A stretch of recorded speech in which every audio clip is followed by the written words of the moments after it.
हाय बच्चों, आइए अब आज मैं क्लास 12th केमिस्ट्री का चैप्टर फर्स्ट सॉलिड स्टेट के प्रश्नावलियों को या अभ्यास प्रश्न को मैं हल करा रहा हूँ। इस अभ्यास प्रश्न में 1.6 तक का इसके पहले वाले वीडियो में मैं आपको हल कराया था। अब मैं आपको बताने चल रहा हूँ प्रश्न नंबर 1.7। 1.7 में पूछा जा रहा है कि निम्नलिखित युग्मों के पदों में कैसे विभेद करेंगे। खटकोणीय निविड़ संकुलन एवं घनीय निविड़ संकुलन। तो खटकोणीय निविड़ संकुलन दोनों लिख लें हम। खटकोणीय निविड़ संकुलन और इधर है दूसरा खटकोणीय निविड़ संकुलन दिया है और घनीय निविड़ संकुलन। घनीय निविड़ संकुलन, घनीय निविड़ संकुलन। देखिए, जो खटकोणीय निविड़ संकुलन होता है उस पे एक गोले के ऊपर फिर एक गोले रखे जाते हैं जिससे उसमें रिक्तिका पाई जाती है।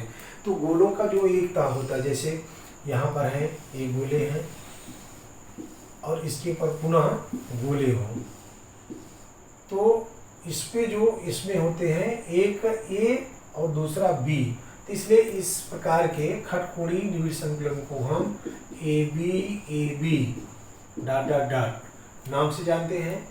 और जो घनीय निविड़ संकुलित होता है उसमें 3 परतें होती हैं। उसमें 3 कैसे होती हैं, जैसे पहले हो गया ए बन गया ए, अब इस पर होती है एक इनके मध्य जो है ये हो गया बी, फिर इस पर होती हैं और इनके मध्य ए तीसरा माने ए बी सी। इसमें ए बी करके बनता है, इसमें ए बी सी, अर्थात इसका जो बनेगा ए बी सी, ये हो गया इसका जो है पहला खंड। 1.7 का पहला खंड हो गया, ये हो गया पहला खंड। अब दूसरे खंड में पूछ रहा है कि क्रिस्टल जालक एवं एकक कोष्ठिका। क्रिस्टल जालक एवं एकक कोष्ठिका।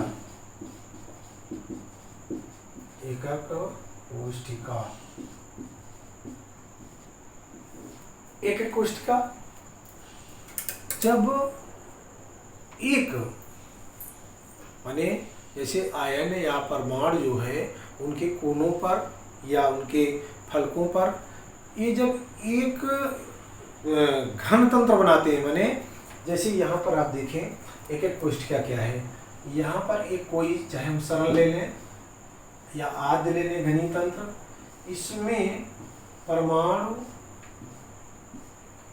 कोनों पर है, अर्थात इसको हम एकक कोष्ठिका कहेंगे। लेकिन क्रिस्टल जालक क्या होगा?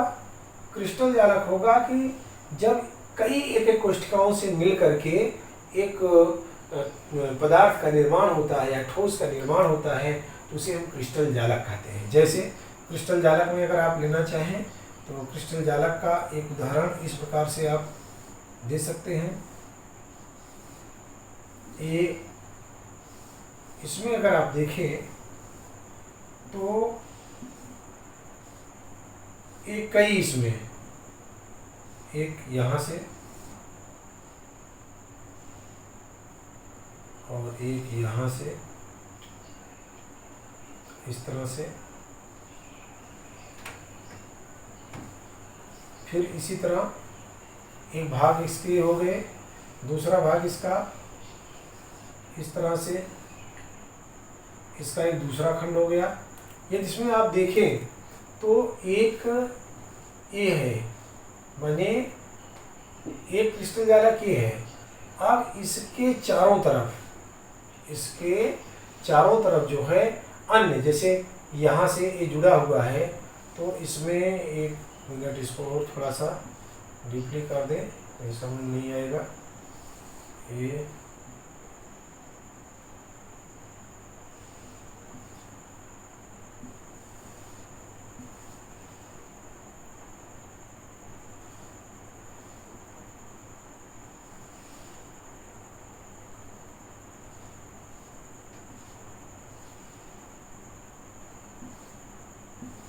इसमें देखा जाए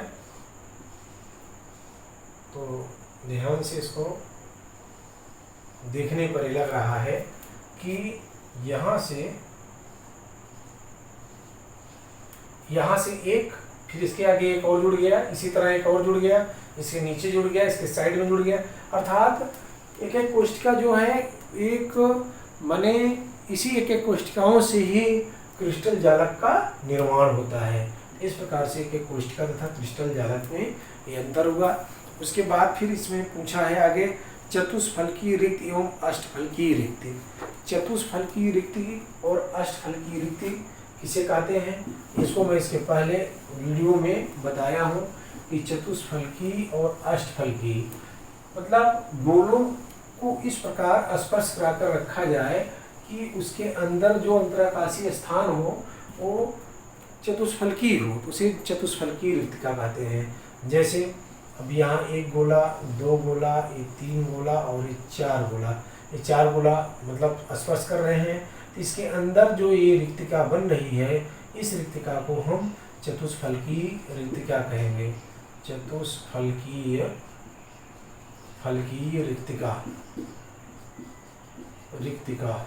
लेकिन जब अष्टफलकीय रिक्तिका होगी तो इनके ऊपर फिर यहाँ तीन गोले होंगे, आपस में स्पर्श करेंगे, ये बंद हो जाएगा, तो इस प्रकार की रिक्तिका को हम अष्टफलकीय रिक्तिका कहते हैं।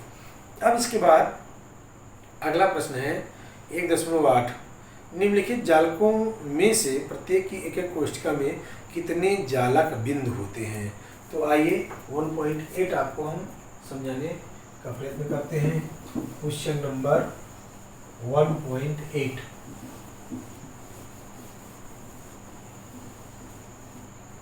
अब देखिए 1.8 में किस प्रकार से होगा। 1.8 में कह रहा है कि निम्नलिखित जालकों में से प्रत्येक की कोष्ठिका में कितने जालक बिंदु होंगे। नंबर 1 है फलक केंद्रित, नंबर 2 है फलक केंद्रित चतुष्कोणीय, पहला हम लिख लें फलक केंद्रित, दूसरा है फलक केंद्रित चतुष्कोणीय,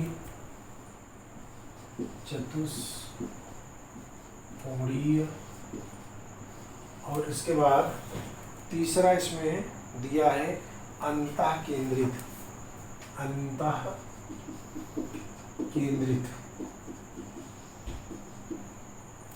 अब इनमें एक होता है जालक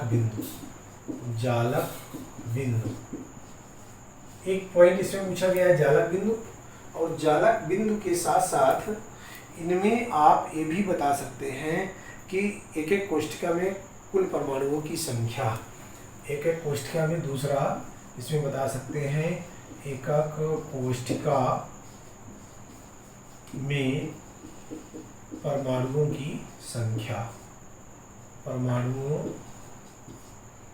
संख्या, यहाँ आप दोनों बातें बता सकते हैं। तो फलक केंद्रित को हम FCC या CCP नाम से जानते हैं। अब जितने परमाणुओं से, इनमें जितने परमाणु एक एक कोष्ठिका में कुल कितने परमाणु होते हैं उसी को हम जालक बिंदु कहते हैं।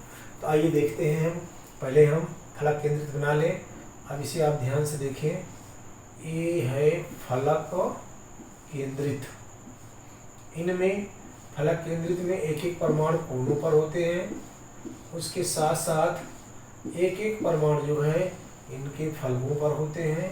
एक, फिर यहाँ एक, यहाँ एक, यहाँ इस फलक पर एक, इसके बाद इस फलक पर एक, इसके बाद इस फलक पर एक। अब आप देखेंगे कि 4 तो इनके कोनों पर 4 परमाणु हो गए और 8 परमाणु, 8 परमाणु कोनों पर। इस प्रकार हम यहाँ लिख दें, इसको थोड़ा नीचे ले लेंगे, 8 परमाणु कोनों पर और 6 परमाणु फलकों पर। कुल कितने हो गए? 14।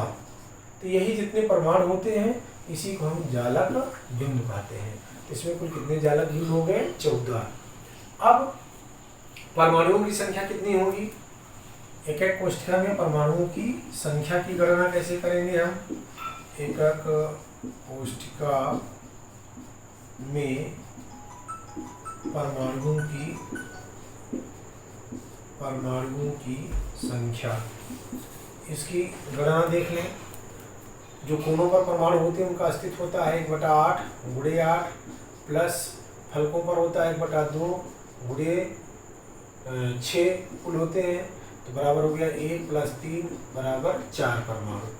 अर्थात अगर हम इसमें देखें तो जो जालक बिंदु होते हैं वो कुल 14 होते हैं और परमाणु इसमें कुल 4 होते हैं। अब दूसरा है फलक केंद्रित चतुष्कोणी। तो फलक केंद्रित चतुष्कोणी में क्रिस्टलीय अवस्था नहीं पाई जाती है।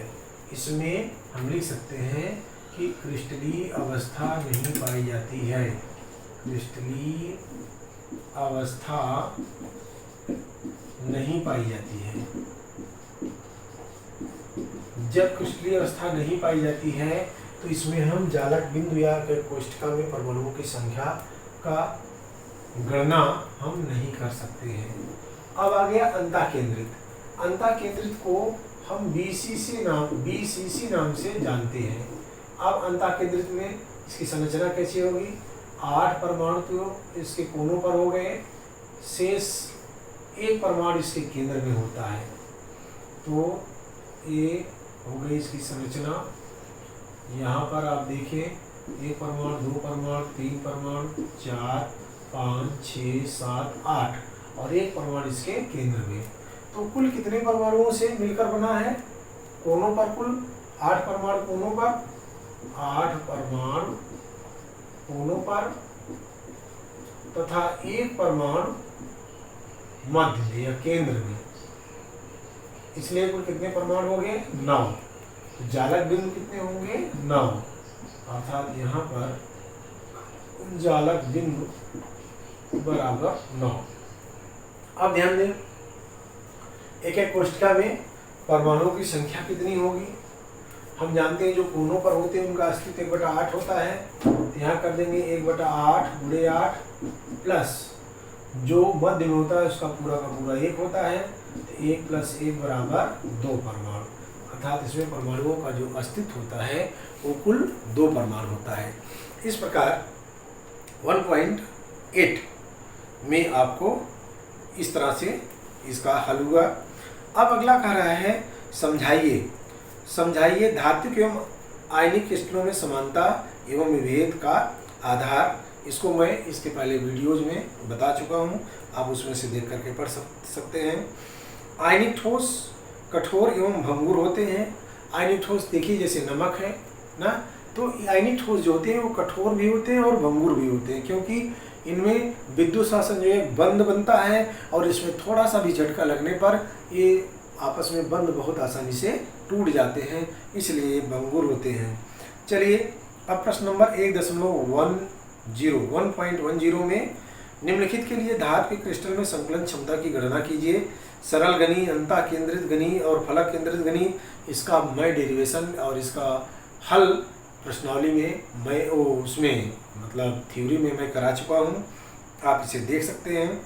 1.11 ये भी क्वेश्चन मैं थ्योरी में करा दिया हूँ, आप इसे देख सकते हैं। अब आप देखें 1.12 को किस प्रकार से हम हल करेंगे।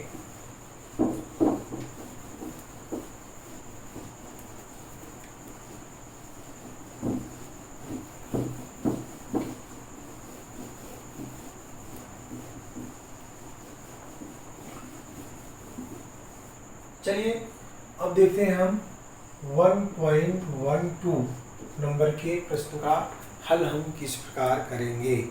1.12 में कर रहा है, एक घनी ठोस दो तत्वों P एवं Q से बना है। घन के कोनों पर Q परमाणु एवं अंतः केंद्र पर P परमाणु स्थित हैं। इस यौगिक का सूत्र क्या है? P एवं Q की उपसंयोजन संख्या क्या है? अब ध्यान दें, यहाँ पर इस प्रश्न में कह रहा है कि एक ऐसा घनी तंत्र है, इसका एक हम चित्र बना दें आपको समझने के लिए। ये है एक घन है, कोनों पर सब P है और केंद्र में जो है Q है। ये सब P है, ये Q है। तो हम जानते हैं कोनों पर परमाणुओं का अस्तित्व, कोनों पर परमाणुओं का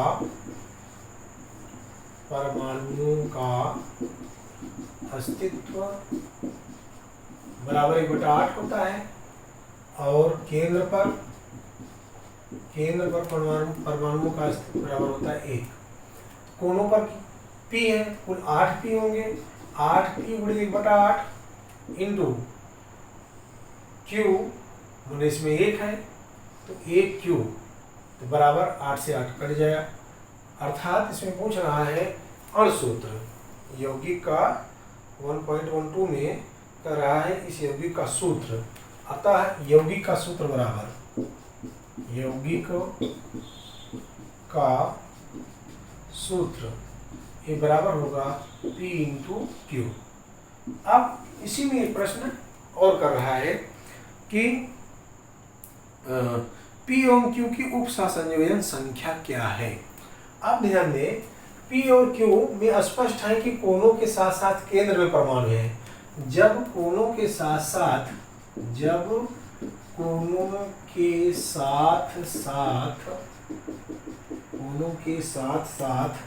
केंद्र में परमाणु होते हैं, केंद्र में परमाणु होते हैं, तब इसे हम अंतः केंद्रित कहते हैं। अंतः केंद्रित कहेंगे और अंतः केंद्रित में उपसंयोजन संख्या 8 होती है। फलक केंद्रित में उपसंयोजन संख्या 12 होती है। तो इस प्रकार से इसमें जो उपसंयोजन संख्या होंगी वो कुल 8 होंगी। तो ये हो गया प्रश्न नंबर 1.12। 1.13 मैं इसके पहले अभ्यास मतलब थ्योरी के साथ में इसके डेरिवेशन के साथ इसको मैं हल कराया हूँ। इस वीडियो में सिर्फ इतना ही, बाकी अब शेष नेक्स्ट अगले वीडियो में। धन्यवाद।